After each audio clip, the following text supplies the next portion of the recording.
এই মুহূর্তে আমরা আছি হুগলি জেলার গোঘাট থানার অন্তর্গত শ্যামবাজার পঞ্চায়েতের এলাকার পাণ্ডুগ্রামে। পাণ্ডুগ্রামে একটা তারাজুলি খাল রয়েছে। তারাজুলি খালের দুপাশারই কয়েকটি বসতি রয়েছে। সেই বসতি গত কয়েকদিন ধরে বর্ষার কারণে বন্যা দেখা দিয়েছে। সেই বন্যার কারণে তাদের বাড়ি জলের তলায়, সারা রাত তারা জলের তলায় ছিল।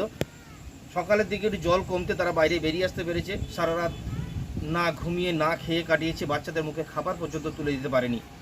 সেই এক অভিজ্ঞতা ওনাদের কাছ থেকে শুনে নেব। হ্যাঁ, ঠিক কি ঘটেছিল কাল থেকে?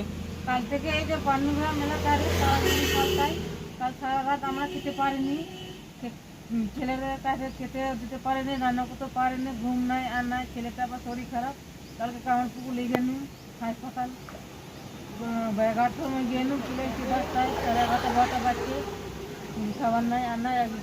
দুটি মুড়ি খেয়ে পড়ে আছে, দেখ না এখনো খেতে দিতে না কিছু নেই। ওই কোথাকেই যাবো এবারে। সারা রাতে কি বাড়িতে জল ছিল? হ্যাঁ ছিল। জলটা কখন কমেছে? সকালের দিকে? এটা এখন আবার বেশি বাড়ছে, আবার জল বাড়ছে। হ্যাঁ। তাহলে এখন এই ছোট ছেলেপুলেদের নিয়ে কিভাবে থাকবেন বা কোথায় কোনো নিরাপদ আশ্রয়ে যাবেন সেটা ভেবেছেন?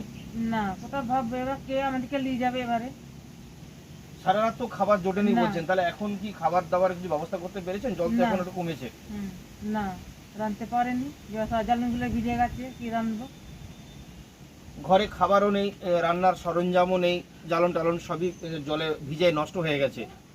নমস্কার, এই মুহূর্তে আমরা পেয়েছি গোঘাট থানার অন্তর্গত শ্যামবাজার অঞ্চলের গ্রাম পঞ্চায়েত প্রধানকে প্রভাতবাবুকে। প্রভাতবাবুর কাছ থেকে শুনে নেব এই বন্যা পরিস্থিতি নিয়ে উনি কী বলতে চাইছেন। ওনার টিম নিয়ে সরজমিনে তদন্ত করে উদ্ধার কাজে নেমে পড়েছেন এবং তাদের খাওয়া দাওয়ার ব্যবস্থাও করছেন, সেটাও আমরা দেখতে পেলাম। শুনলাম ওনার কাছ থেকে কী বলছেন উনি।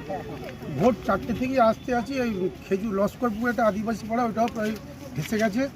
ওখানকার লোকজনকে একটা স্কুল খুলে দেওয়া হয়েছে, ওখানে খাওয়া দাওয়ার অ্যারেঞ্জমেন্ট করা হচ্ছে।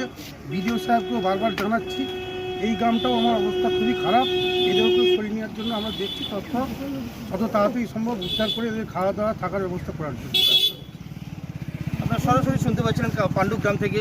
ক্যামেরায় অমিতের সঙ্গে চিন্ময়, ক্রাইম প্রেস বেঙ্গল নিউজ।